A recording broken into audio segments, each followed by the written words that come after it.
চট্টগ্রামের আলোচিত শীর্ষ সন্ত্রাসী মোবারক হোসেন ইমন ওরফে ডেভিড ইমনকে জিজ্ঞাসাবাদের জন্য 10 দিনের রিমান্ড আবেদন মঞ্জুর করেছেন আদালত।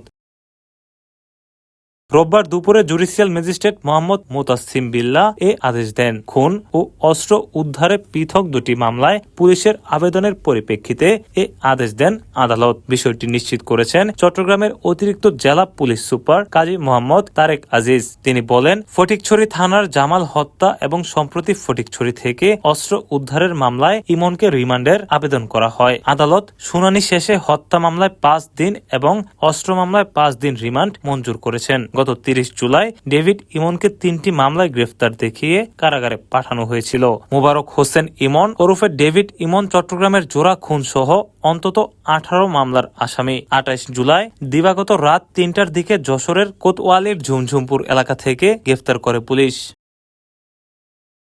ATV USA news desk. ATV USA, বিশ্বজুড়ে বাঙালিয়ানা।